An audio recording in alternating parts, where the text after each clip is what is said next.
Congress is facing a Friday night deadline on its $1.3 trillion spending package. And already the House has bumped back an expected vote until Thursday. It's going to extend our week into the weekend, perhaps. But this just shows why this is really a terrible way to have to do business, where the final decisions are left up to four people. We got close, but we weren't going to let midnight stop us from finishing our job of negotiating it out. Among the final issues, cost-sharing reductions for Obamacare, which Democrats have wanted. And the ongoing struggle over addressing the so-called Dreamers in exchange for border wall funding.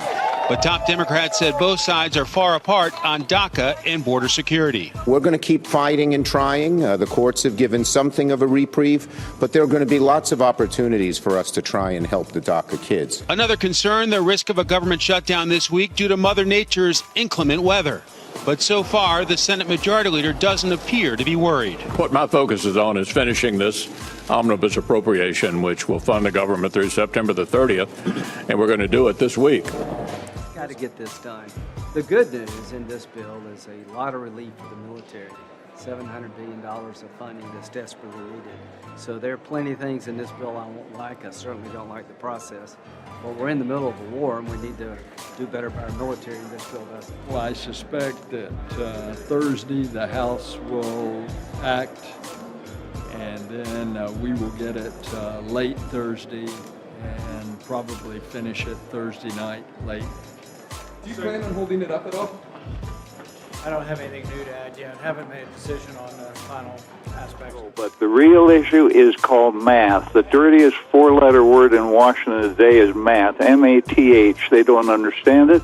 They don't understand the difference between the debt and the deficit. They don't. If you handed them a balance sheet and a profit and loss, 95% of them wouldn't know what they were, and that's it. And now they borrowed.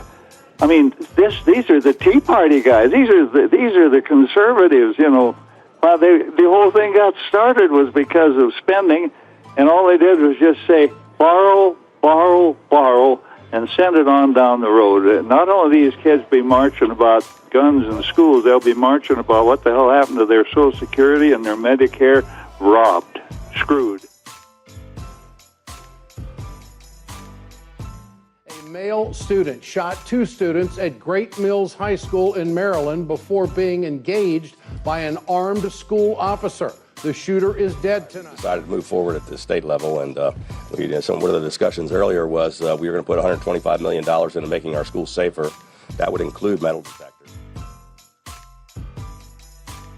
A call with President Putin and congratulated him on the victory, his electoral victory. We had a very good call, and I suspect that we'll probably be meeting in the not-too-distant future to discuss the arms race, which is getting out of control, but we will never allow anybody to have anything even close to what we have.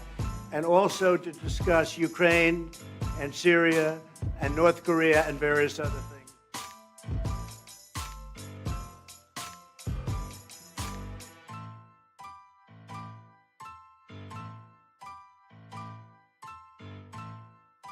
Before a call with any foreign leader, the president is extensively briefed both by his national security team in person and in written papers that are given to the president. What we reported tonight was that there were two parts of his written briefing that the president ignored in his call with Vladimir Putin. One of them was a part that said, in caps, do not congratulate Vladimir Putin on winning re-election. Obviously, many people believe that the election is a sham that's fixed and he's going to win regardless. The second part was to condemn Vladimir Putin for an attack in London of an ex-spy who was killed with a nerve agent. The president did not condemn Vladimir Putin as that part of the call, as part of the briefing encouraged that he did. Well, I feel confident that he won't be fired. I don't think the president's going to do that. Why are you so confident that he won't do this? Because I think it would be the stupidest thing anybody could do.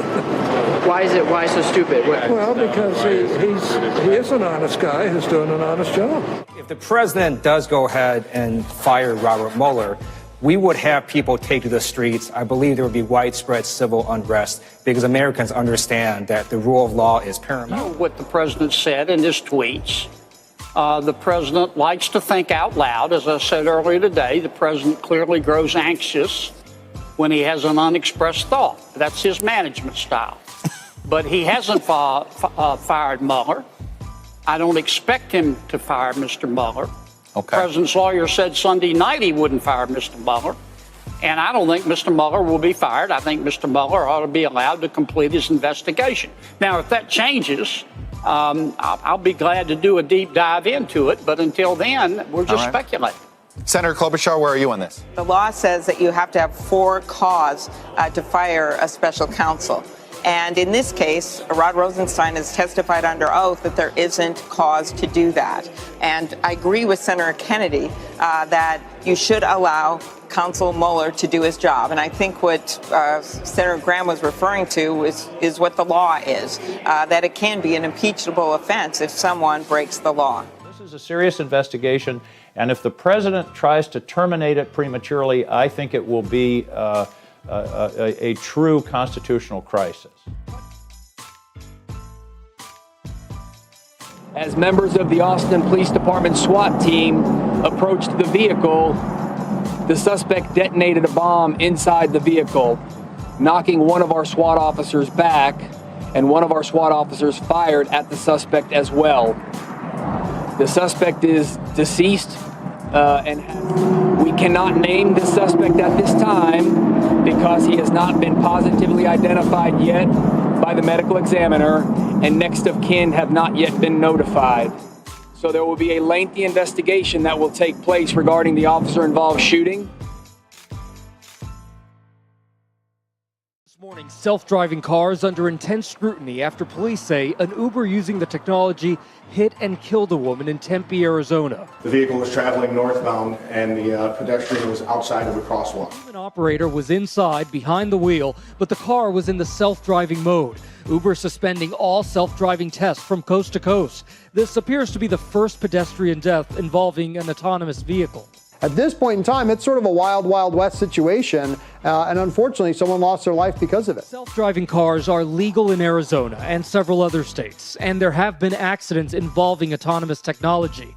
In Los Angeles in January, a Tesla crashed into a parked fire truck. The driver said the car was in autopilot mode.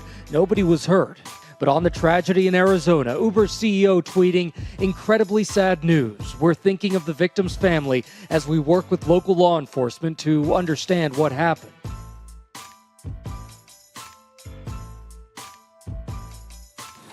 In cash-strapped Illinois, a couple of rich guys stand to make the campaign the most expensive governor's race in the nation.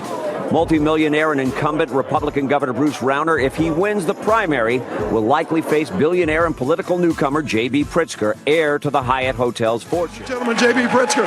On the Democrat side, J.B. Pritzker has both Illinois senators, Dick Durbin and Tammy Duckworth, in his corner. He's been dogged by wiretaps of conversations with disgraced former Governor Rod Blagojevich, haggling for a position and using insensitive language about minorities. The Chicago Tribune reported that he hides money overseas to dodge taxes.